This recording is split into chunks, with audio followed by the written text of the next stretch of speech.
Donc la fraiseuse à commande numérique, donc le brut, c'est-à-dire c'est le rectangle jaune, c'est la matière, c'est le matériau, du PVC expansé en épaisseur 3 mm, est installé sur la machine. On a la fraiseuse à commande numérique qui est connectée sur cet ordinateur portable.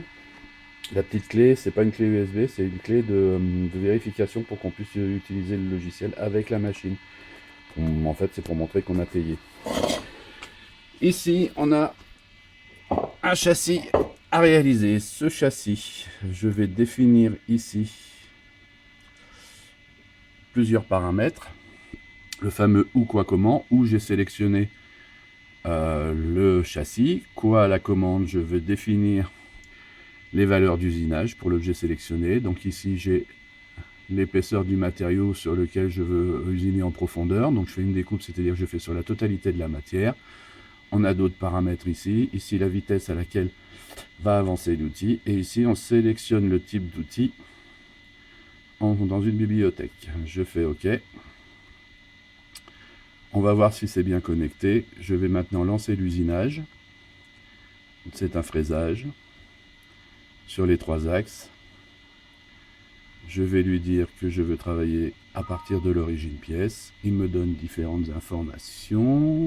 Il faut que je vois l'écran. Ok, donc là la machine est déjà toute pré-réglée. Et on lance l'usinage. C'est parti. On va avoir le parcours de l'outil sur l'écran. On peut remarquer que déjà là on a une zone qui nous paraît bien définie et on regarde comment ça se passe. Donc l'outil c'est une fraise, ça travaille sur 3 axes, en largeur, en longueur et en profondeur. L'outil est en rotation, ce qui lui permet d'usiner, c'est-à-dire d'arracher de la matière puisque j'ai des copeaux. Les copeaux ce sont les débris qui se ressortent, c'est comme la sciure pour du bois, quand on scie du bois. Ici on a des copeaux, c'est ce qui définit un usinage. La matière est arrachée par un outil tranchant. Et là ça se passe super bien, ça va aller assez vite. Quand tout est bien paramétré, ça va assez vite.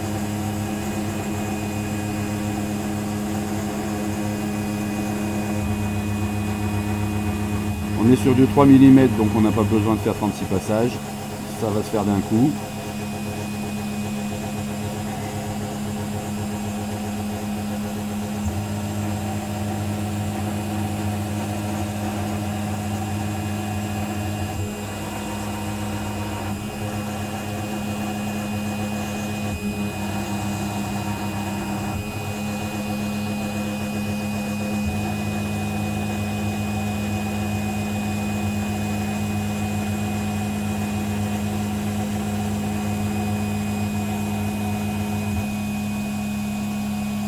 Ça se termine.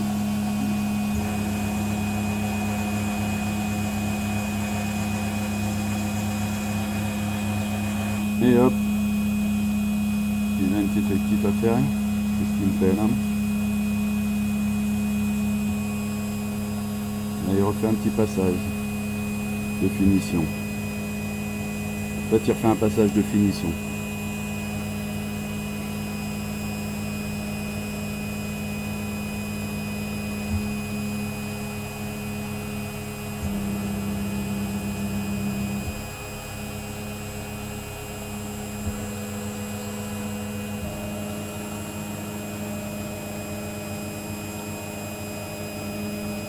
On voit bien le contour du châssis, la forme du châssis.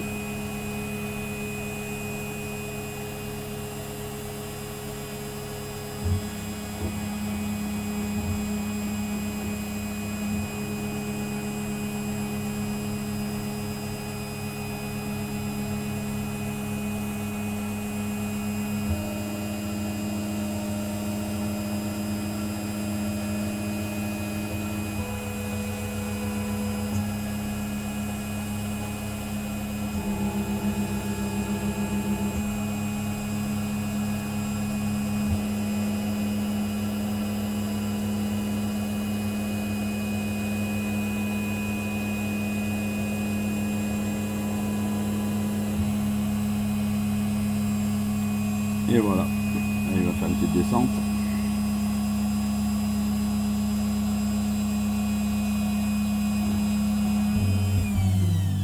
Voilà, c'est terminé. Sur l'ordinateur, on va me signaler que tout s'est bien passé. Dans la joie et la bonne humeur, avec un petit smiley. Donc après, on récupère les pièces, on les enlève et on obtient nos châssis. Le brut, c'est ça, c'est la matière à partir de laquelle on travaille. Et pour fixer le brut sur le martyr c'est ce qu'on appelle la plaque, c'est la plaque qui va réceptionner la matière. On met du scotch double face. Le martyr, c'est l'élément blanc. C'est là où on voit déjà plein de traces du passage de l'outil qui est fixé sur une table croisée. Voilà.